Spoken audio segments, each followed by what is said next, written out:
Today our session is titled the Jigsaw Technique, and this is a technique where you can focus on collaboration as the main leadership skill. Okay. So it is a cooperative learning technique, and it helps students to learn and to develop the skills of teamwork. Okay, and you know that one of the approaches to teaching in the IB is collaboration and teamwork. Okay.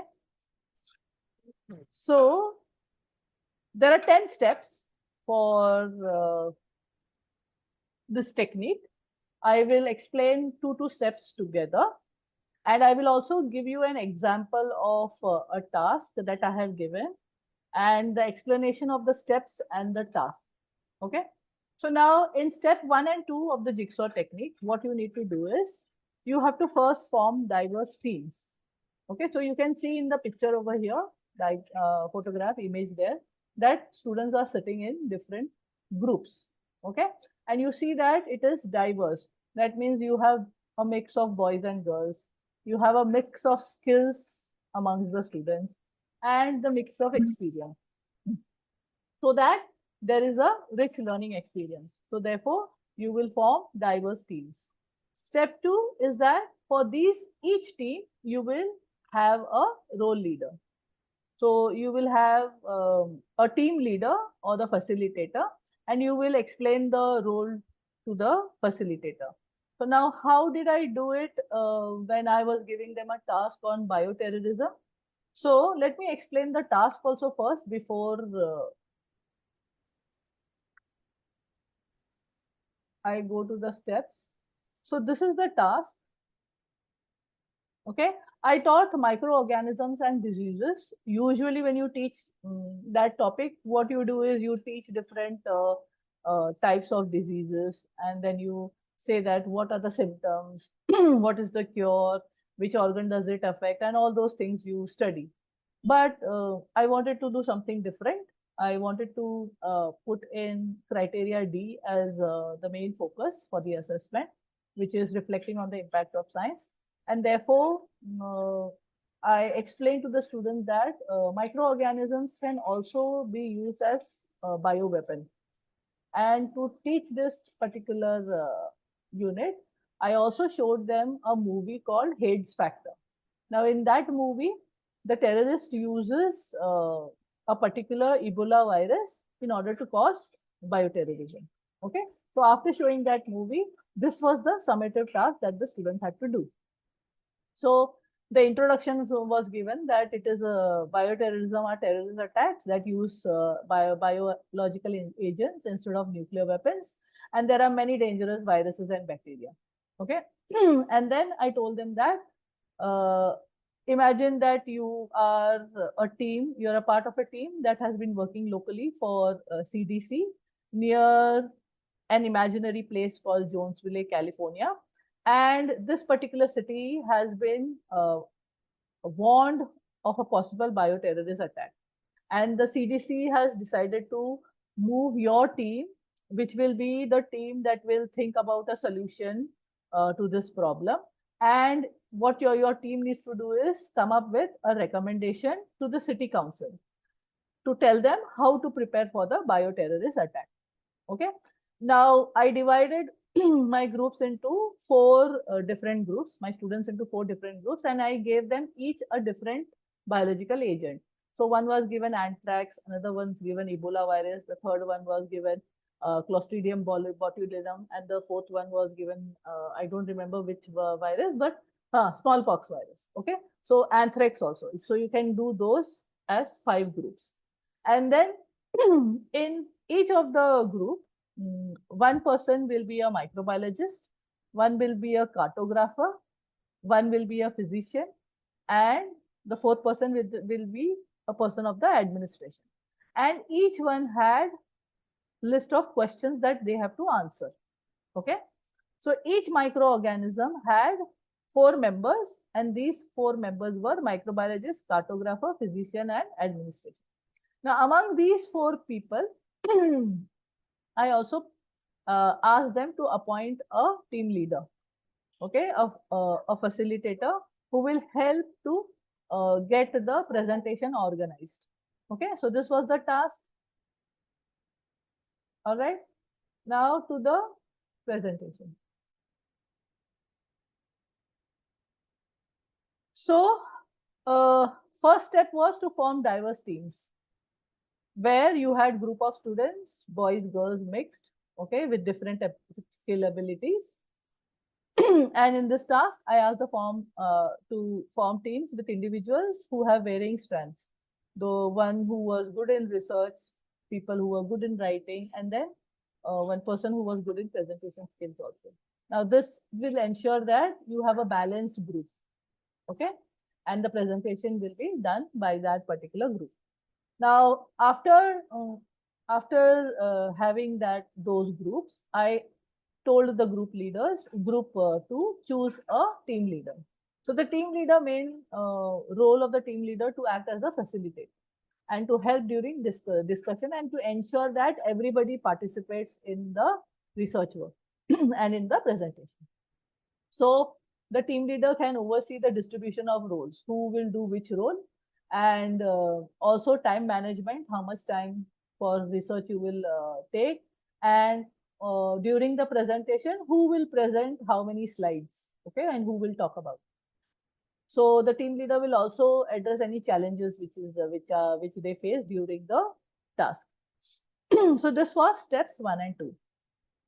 Now in step 3 and 4 of the Jigsaw technique, what you need to do is break down the topic and assign the role.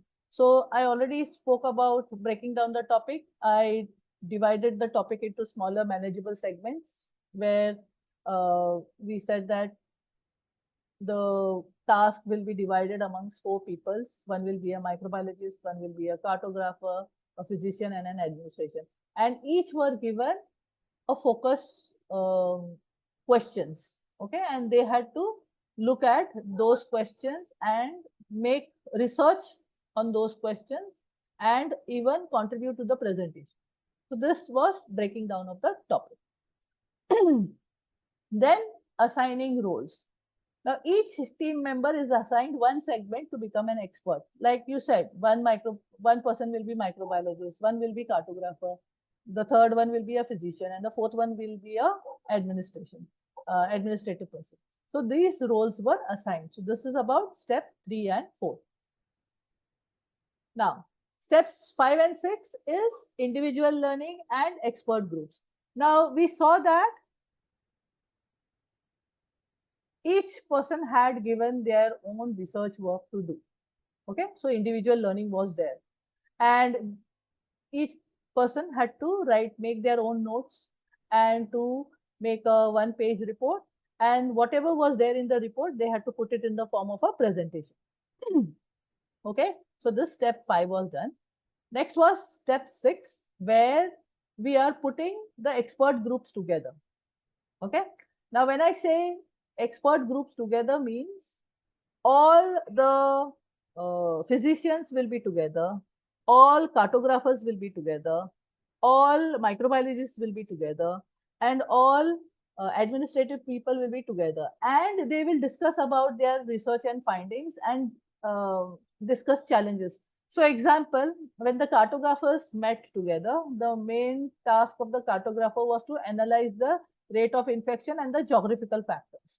So because that city was given, and you know that during bioterrorist attack, there are places which are heavily populated. So you have to make sure that people don't collect over there in groups, because then there is a great chance of spreading the virus very quickly. So they had to decide, the cartographers had to decide that, okay, this is the map of the city. Now, how many people are living in that city? Okay, and where are the hospitals, where are the crowded places, malls, hospitals, schools, offices, residential places. So those all things they had to first decide. So when the experts came together, they spoke about those questions, and they came to a conclusion that, okay, though our microorganisms are different, but the city is the same, and the geographical factors and the the things that we are looking at in terms of administrative person, what they have to prepare for, or what are the symptoms that and the treatment of the disease that they are looking at. So all the questions were similar. So they could answer those questions. Okay. So those were the expert groups. When I'm saying step 6, expert groups are of the 5 different organisms, the microbiologists will be together to understand what is the question and what they are going to research. Okay, so those were the expert groups. Next, step 7 and 8 is about sharing the expertise and team learning. So what happened during that task is that the expert teams then came to their original teams. Original teams means the team with the microorganism. So each microorganism had 4 members, right? Microbiologist, cartographer, physician, and administrative person. So they came back to the original team, and each member presented their findings to their team, and they created the presentation. And they ensured that the presentation was clear and concise, and the presentation had answered all the questions that was there in that, what was expected in their role as a physician, a cartographer, a microbiologist, or an administrative person. Okay, so they shared their expertise in their microorganism group.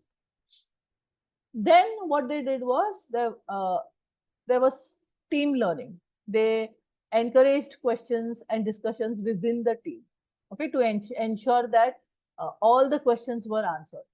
Okay, so team members actively listened to each other. They asked questions to clarify doubt, because then they had to create the presentation.